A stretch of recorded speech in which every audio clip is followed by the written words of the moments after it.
Hey everyone, it's Emma and welcome back to my channel. Today, we're diving into my absolute favorite series here on this channel, and that is Free Ways to Live Zero Waste / Zero Waste on a Budget. This is part 8, which means by the end of this video, I will have 200 ways to live zero waste completely for free on this channel. If this is the first video you're seeing in this series, I have 7 more.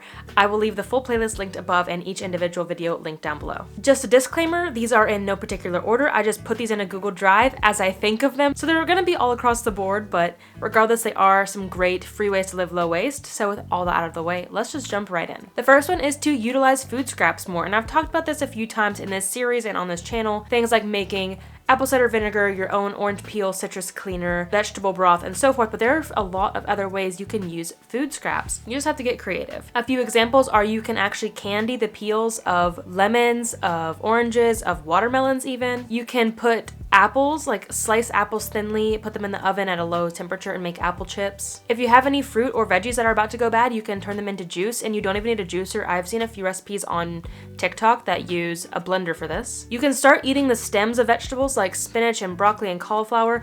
I also give these to my dog. I steam them and put them with his kibble because I don't personally like to eat them, but I don't want them to go to waste. And there are so many more. Just start getting creative with your food waste. Next is to think about borrowing instead of instantly buying something brand new. I feel like especially in the US, we are such a consumeristic, I have to have all the things culture. But like if you're looking for a saw, you're looking for, I don't know, what else? A drill, like you're looking for a power tool, something that you're only gonna be using for say one house project, you don't need to buy that and then let it sit in your garage for years and years and years. You can ask a neighbor, you can ask a friend. There are also some services like at Home Depot and Lowe's where you can actually go and borrow their tools. And of course, things like the library. Borrow books instead of buying books brand new. If you need a tuxedo or a nice outfit for an event, think about borrowing instead. Let's also try to make trading popular again. I talk about this at work a lot. I'm the work hippie, about how wouldn't it be so cool if we could go back to trading? And I mean, we can while still working in a consumeristic, capitalistic world. And what I mean is, when my neighbor cat sits for me, I make her a loaf of banana bread instead of giving her cash.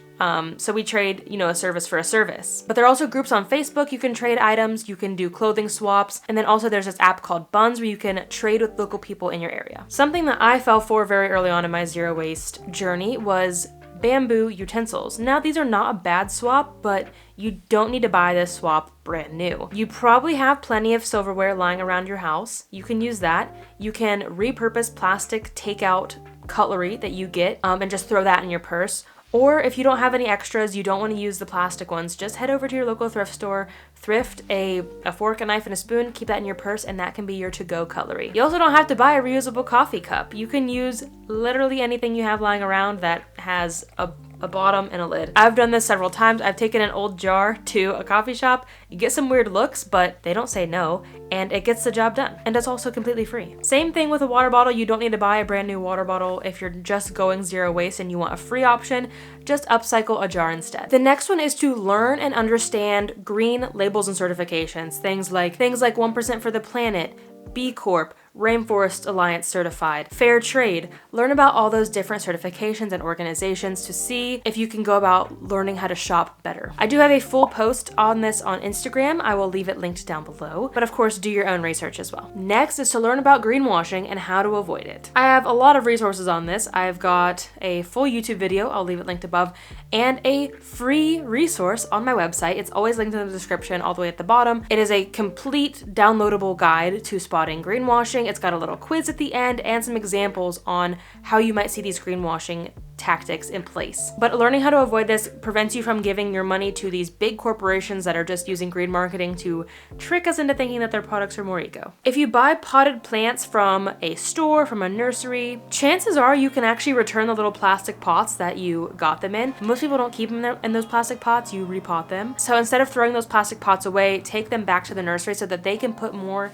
baby plants in there and they can stay out of the landfill. If you're trying to prevent weeds in your landscaping and you're wanting to buy wood chips or something, not a bad option, but they do come in plastic.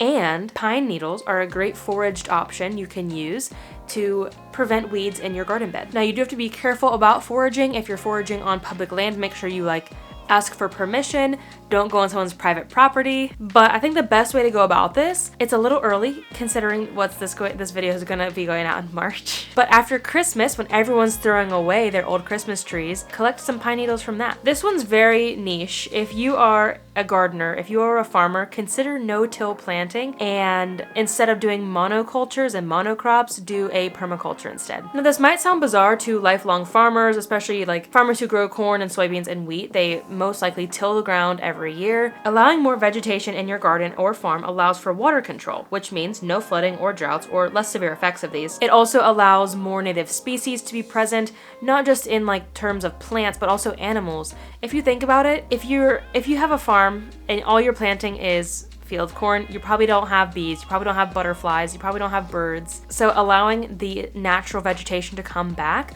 will allow these natural animals to come back too. And like I said, the next one is to not plant monocrops. Again, very niche. This isn't like for someone who's just jumping into zero waste. But even crop cycling between corn and soybeans isn't very good. This is going to eventually still get rid of our topsoil. Quick tangent about the Dust Bowl. The Dust Bowl happened in the 1930s because we were planting like corn in one field, one crop, and then we lost all of our topsoil. We lost all that nutrient-rich stuff, which caused, plus a drought, led to the Dust Bowl, a huge dust storm across the entire United States.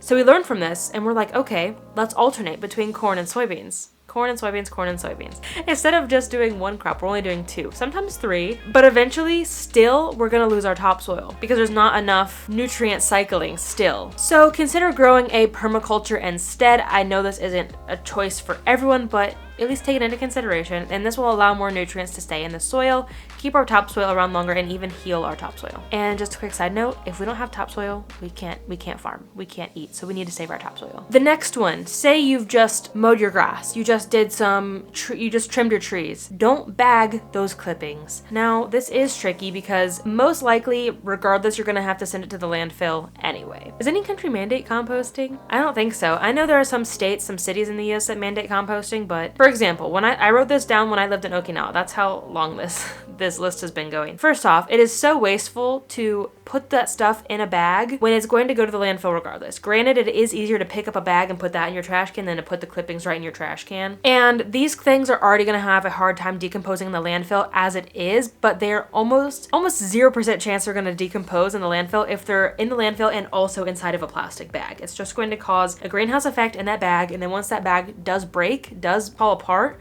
it's gonna create a lot of methane. But also, your option, instead of throwing it away, is to just leave it where it lies. When you're done clipping your grass, just leave the grass clippings in your lawn, and eventually they'll break down. And this will be really great for the soil health as well. But of course, if you live in an HOA and maybe they don't allow you to leave the clippings, see if you can find someone who does compost. If you have the ability, maybe you can burn it instead. But at the end of the day, don't bag it, even if you'd have to send it to the landfill. The next one is to buy in bulk. Of course, this does mean like bulk bins. I found at least mine are around the same price. Rarely are they ever more expensive to use. But this isn't even what I mean. What I mean is to buy the biggest option you can. When you're going to the store, instead of buying like several 4-ounce jars of salsa, maybe get a 12 or 16 ounce jar of salsa. Same with, instead of getting single serve jars of yogurt, get a big container of yogurt that has like 6 servings in it. Yes, it's still plastic. Yes, it's still single use, but it's less single use items over the long run. Also, repurpose any sort of containers, bags, anything you get. Last year, was it last year? It might have been 2020. It's been a long time. I was making banana bread when I lived in Okinawa as like a little side hustle, and I was selling them. What I was doing was like when I was done with a bag of cereal, I would save that bag, put the banana bread in it, and then remelt it and then like reseal it.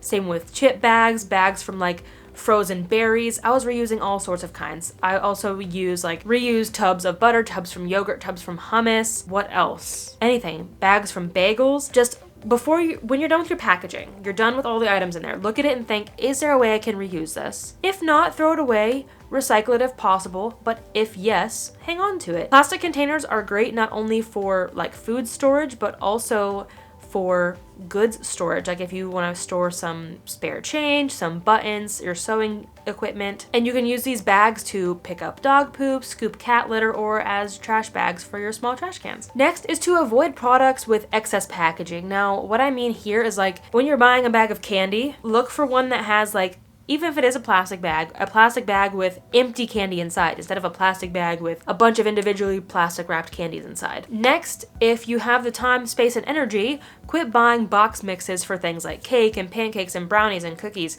These things are so easy to make at home and oftentimes cheaper. I was so tempted to buy like a ready-made box mix of cookies or brownies, whatever it was, but it was like $9. Granted, it was from like a health food store, so obviously it wasn't the cheapest option available, but if you make it from scratch with flour, sugar, water, whatever it takes to make these things, it's gonna be cheaper and a lot less waste. Next, if you are like getting ready for an event, you got a wrinkly shirt, but you also have to shower before you get ready. Hang up your shirt in the bathroom and use the steam from the shower to get the wrinkles out of your shirt. Not only does this save time, but it saves energy as well. Then you don't have to iron your shirt afterward. It also saves you a lot of time. Did I already say that? Saves time, energy, and money. Another little hack that I did, well, my mom taught me growing up, was if you got a wrinkly item and you also have some stuff that's damp in your dryer, just throw that wrinkly item in there, and then when the dryer heats up all of those wet clothes, it will steam and get the wrinkles out. Next, collect hard to recycle things, but that still can be recycled. These are things like toothpaste tubes, glasses, like little tiny food pouches, like those squeeze applesauce things. All of these things can be recycled, but not in your curbside. I have several videos on this now. I've got 2 outlining things you should not ever put in your curbside recycling, and then a 3rd video about surprising things you can actually recycle, though still not in your curbside. Recycling is very complicated, so I really encourage you to check out those 3 videos for more information. But regardless, save these items and put them in a designated spot in your house, because companies will take these items back. You might be able to go to a specific store drop-off, and instead of driving like 20 times a month, just go once a month with 20 items. And if you would like to learn more about TerraCycle, I have a full video about TerraCycle and how it works, is it greenwashing, and everything you need to know, linked above. And I mentioned that because TerraCycle is a great service to recycle these odds and ends. Save your soap scraps. And this also goes for the little pieces of soap that you have left after your stay in a hotel, because they're gonna throw that away. You might as well take it home and get some use out of it. There are a few ways to reuse your soap scraps. My personal favorite is to just mash them together with my hands. When my body bar of soap is like, I can't really hold on to it anymore, I get my new bar, I get them both wet, I smush them together, and then I let them dry, and it's good to go. You can also use a soap saver bag. Now this is not free, but it will save you money in the long run.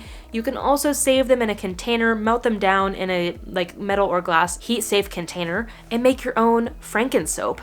And I'll try to find Get Mary's video about this. Get Mary Johansson, she has a video, maybe a blog post, I'll try to find it. This next tip is that you don't need separate cleaning products for everything. Yes, you might still need like a separate mirror cleaner or a window cleaner, but when it comes to like scrubbing your floors, scrubbing your toilet, scrubbing your counters, you don't need a different product for all that. That is simply marketing. I personally use vinegar to clean every single one of my surfaces except for like natural wood and glass. And when it comes to glass, I use rubbing alcohol. So I don't have any cleaners in my house. I just use products that I use and other stuff in my life. But even if you do want to use cleaners, like from an eco brand like Concentrated or Blue Land or something like that, you don't need 17 different products to clean every single different material in your house. The next tip, especially as we are getting warmer and summer is coming, make sure that your doors and your windows are shut when your AC is running, but even if it's still cold where you live, leave them shut if your heat is running. I know this might be a little self-explanatory, but even if you're like running back and forth, bringing groceries inside, or doing something like that, close the door between your trips, because it does take energy to compensate for that heat, that hot air coming in and the AC wanting to cool your house. It might be minuscule, but it does matter over the long run, and it's completely free, and it might actually save you money. Next is to stay on the sidewalks. They are there for a reason. Don't stray off the path, especially if there's grass next to it. If there's rocks, it probably doesn't really matter. But you'll see this a lot when there's a corner. People will cut the corner and then there will be a patch of dirt there instead of grass.